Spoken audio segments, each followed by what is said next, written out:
Hello again. To all the people of YouTube, it's Death's Head again. I've decided to change the format of my videos just a little bit, simply because I was having some real technical, well, not so much technical issues, but some more logistical issues with recording, and that was really frustrating me. And if I had not thought of a solution, I wouldn't have been able to put out any videos for months, literally months. So, here we are. I've also decided to start playing another game which I have becoming, well, not that keen on, which is, as you can see, Daikatana. It's from 2000. A very strange game. Very strange game. But as you can see from the footage here,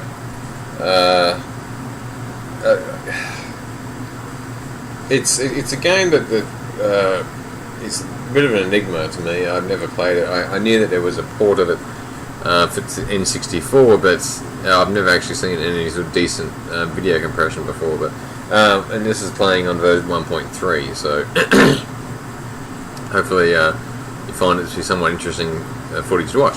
So, my title of the video today is going to be The Boulder on the Road. And so this is a hypothetical scenario I've come up with in my head over some recent information I was reading regarding women and feminism. So, I work in an industry that is largely female dominated, as you were not going to be aware. And I don't see a great deal of this in my day-to-day goings on at this stage, but no doubt there may change as time goes on, but currently not so much. Okay, so my scenario is as follows. It's called The Boulder on the Road. There is a large 8-foot tall boulder on a road. The road on the other side is blocked by a sheer cliff face going up one side and a sheer cliff face going down the other side. You're unable to step around the boulder without obviously falling down to your death. The cliff face is majorly made of granite and obviously dirt, but largely granite. So, and on the road, and the boulder is on the road, and obviously on the other side of the road, on the other side of the boulder is the continuation of the road. So, this boulder is just falling down. 3 people encounter this boulder. Firstly, you have a man, and a woman, and then a child. So, the man was coming along, he sees the boulder, and he's like, oh shit, I've got to get across the other side of the road. I've got important business to attend to. He walks around the boulder, he judges his height, he sees that he's really unable to climb it because it's almost like a sheer, it's almost like sort of a glassy texture, so it's really hard to gain a foothold. The man, he's strong, but he's not superhuman, of course. He's just a normal man. So he thinks of another solution. He knows that he's unable to go around the side of the boulder because he'll fall to his death, and he's not willing to do that. So he looks around his environment, anything that may aid him in his quest. He sees a large tree branch, almost like a massive log, that is very close to the boulder. Seems to have fallen down to much the same, probably from the same area that the boulder has fallen down from. And so, being a resourceful man, and a man just generally, he decides to place the log in such a way that he's able to pry the boulder up a little bit so he can squeeze past. He does so. He squeezes past the boulder and he carries on his merry way. No one's hurt.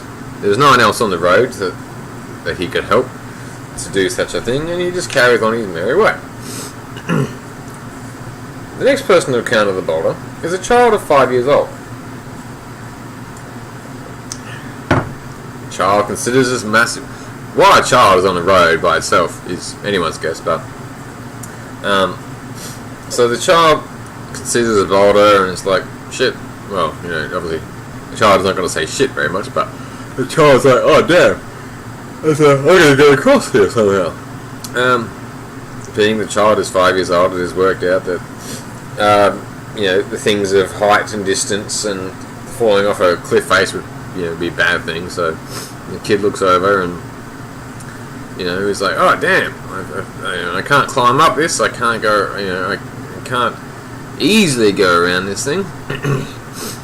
And then the child has a bit of a look around the boulder, and he has this little idea in his head. He's like, maybe I can drop down to the side. This boulder is like the width of it is it's not that big, so maybe I can drop to the side of the boulder and hang on and just edge my way around the boulder. So the child does that. So he edges his way just along the actual cliff face. Carefully managed to hold on to the side of the cliff and shimmy his way along and pull himself up on the other side. It's probably only 30 to 60 centimeters, in any direction. So he does that. When the child's on his way, he's on his merry way, and he's happy that he, overcame such an obstacle. That was simply one of the scenarios that the child came up with and was able to complete. There were a number of other scenarios that he could have done, but that is simply one. Because he's a child. He doesn't have the physical resources of a man or of an adult to do any use really major tools to overcome such an obstacle. Now, next person to come along the road is a woman. A woman of about 25, and she's like, oh damn, it's a boulder. I've got to get around this boulder somehow. I've got to continue on my journey. The woman looks the boulder over, and she sees if there's any easy handholds and things like this, and sees how high it is, and has a brief estimation of how she can scale this thing if possible. She discovers that she can't scale it. It's just too high for her, and she can't get a firm grip on it. There's no tools around for her to use. Even if there was, she wouldn't be strong enough to use these tools because she's a woman. She can't hang down, much like the child did, on the side of the cliff and shimmy over because she's a woman and doesn't have the appropriate strength in her upper body or her hands because she's a woman and otherwise pretty useless physically. So she does what most women would do in the scenario initially, and she waits. 3 hours go by, 6 hours go by, 8 hours go by. No one else is coming. She's getting very cold, very hungry, and she's quite a ways from home yet, and she knows that the only obstacle in her path is the boulder to going home. The obstacle to her, her warm bed and her nice meal is the boulder. And so she sits and she pouts and she complains and she's like, oh, the boulder, why is this happening to me? Oh, whoa, I can't. Why is this happening to me? Why do they have to come here? In typical female fashion. She doesn't actually want to act in a proactive way to try and find a solution. She merely sits and complains about her particular plight. So after sitting and crying for a few more hours, because that's what women do, as opposed to finding a solution,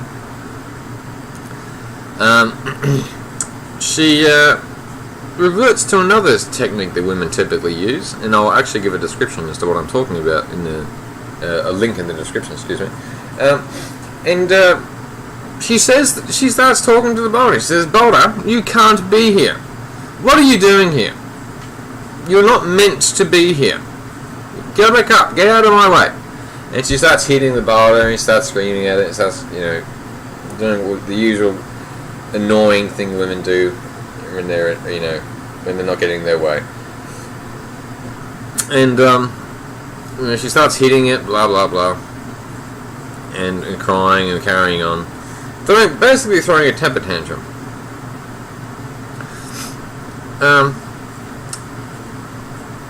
And this goes on for some time until she wears herself out completely. So the woman just sits down, completely, worn out, has given up. She no longer wants to be bothered trying to find a solution. So she sits down and cries and cries and cries and cries. And she just cries and cries and cries. And she eventually starves to death. So the woman dies. Now the moral of my story is pretty simple. Well, the reason she died is because it turns out that you actually could the rock face on the other side of the boulder you could actually dig into because it was soft enough dirt, and you could have simply dug a small enough hole and shimmied around on that side of the boulder. But she was a woman and didn't have any ability to be resourceful or have any problem solving ability really, which is what led to her downfall. So this is a quality I see in women a lot, like a real lot. They don't have any real ability. Perhaps I'm being unfairly dismissive here, but in Western women especially, I can't really comment for women from Muslim shithole countries, but Western women very much the case. They all want someone else to fix their problems, or they'll find a way to get out of any real hard work. In case in point, if women who specifically join the military, they demand access into combat roles, despite the fact they can't do the actual physical work because they're women. They can't carry, 40 kilo pack. They won't go on marches. They spend most of the time in the infirmary for, some made up nebulous problem with them. And so what happens is that the combat unit is made less effective because women are involved, and that these men have to carry this soldier's weight now. That is, of course, until they decide to get pregnant, a day before deployment. And therefore they are completely absolved from having to need to deploy, and so they go home and collect their, military pension and all sorts of other benefits, and didn't see a single day in combat or see a single day being deployed. So women, yay! And I have a great deal more respect for women if they actually had a bit of consistency in what they talk about, especially feminists. Feminists will always say there are not enough women CEOs and positions of power. In Australia's case, they always say there's not enough women in in politics and so on and so forth. And they never seem to. They never. I don't know. Perhaps it's women's complete inability for introspection, but they never seem to think that women don't choose to go into these positions. These feminists don't seem to understand or consider that women don't want to go in these jobs. But you never hear feminists complain that there's not enough women who are picking up garbage, or who work in the sewers, or who are cleaning up the city centres at 2 in the morning from the around nightclubs for the council workers. And there's never a call by feminists for women to be in those positions. No, it's always for positions in air-conditioned offices and around nice-looking men. So that's why most women, I don't care what most women have to say, because most women have to say is just bullshit, because they're so detached from reality. They really have nothing that's useful to say, which I find appalling, especially in this day and age. They demand respect. However, they don't seem to understand that respect is earned.